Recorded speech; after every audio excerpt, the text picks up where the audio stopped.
but, you know, everything was still fun, and then going to Sedona was a good time. Did you get to gambling in? Yeah, so I did go gambling, and then the next day there was an article created about how I'm misusing funds. By gambling? Yeah, someone took a picture of me and John Marvin in the casino. You're kidding me. Uh-uh. What up?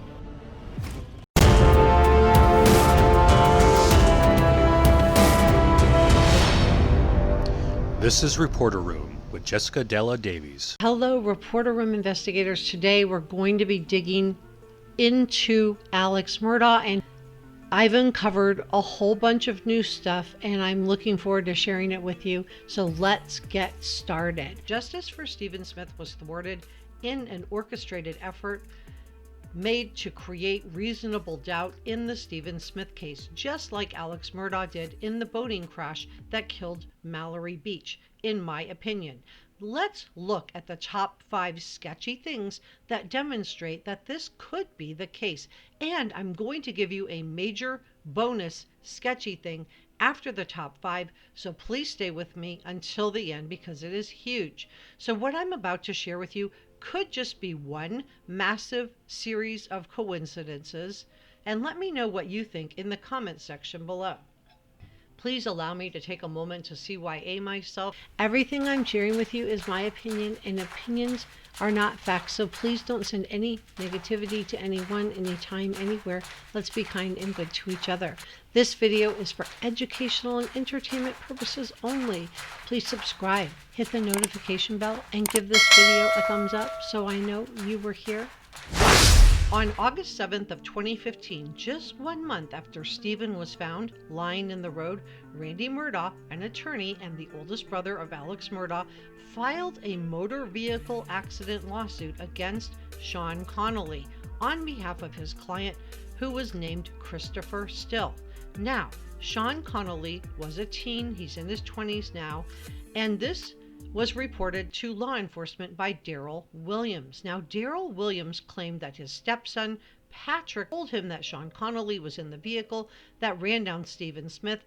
So to be clear, the stepfather is named Daryl, the stepson, who was the passenger in the car, is named Patrick, and the driver of the vehicle that supposedly ran over Stephen was named Sean. So let's continue on, shall we?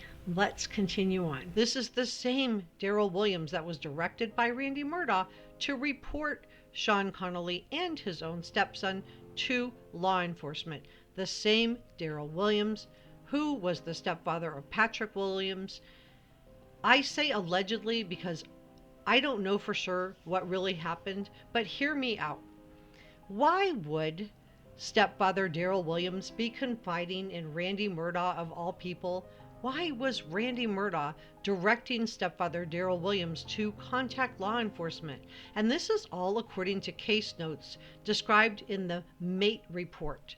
According to the mate report, stepfather Daryl Williams told law enforcement that, quote, the reason he was passing this information on was because Randy Murdaugh told him to call. Please leave me a comment in the comment section below. This is important because stepfather Daryl Williams went on to recant his story.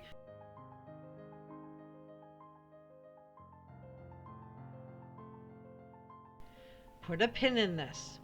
2. It appears the entire story about Sean Connolly running down Stephen Smith was completely made up to get Patrick, the stepson, out of attempted murder charges. 3. Nick Ginn, who was an officer with the Hampton Police Department, he's not with them any longer, came forward and also claimed that Patrick, the stepson, had told him the same story that he told his stepfather, that Sean had been driving the car that hit Stephen. But this police officer also recanted his story about Sean hitting Stephen. So now we have the stepfather Daryl, who took back his story about Sean hitting Stephen, and we have this police officer taking back his story about Sean hitting Stephen. And when does all of this happen? Not long after the charges are dropped against stepson Patrick. Was this all a ruse orchestrated by Alex Murdaugh, similar to what Alex and his father, remember they both went to the hospital after the 2019 boat crash that killed Mallory Beach? In that instance, Alex Murdaugh worked really hard to create reasonable doubt, falsely claiming that another boy was driving the boat and not his son, Paul Murdaugh.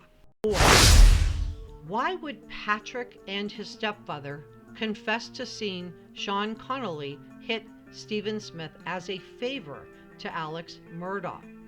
Well, at the time stepson Patrick came forward, he was facing attempted murder charges for allegedly firing a gun at someone. After his confession to his stepfather, and remember this was directed by Randy Murdaugh for the stepfather to go tell law enforcement, these attempted murder charges were then dropped by the office of the South Carolina 14th District Solicitor Duffy Stone's office in February of 2018, the same Duffy Stone that replaced Alex and Randy Murdaugh's father as solicitor.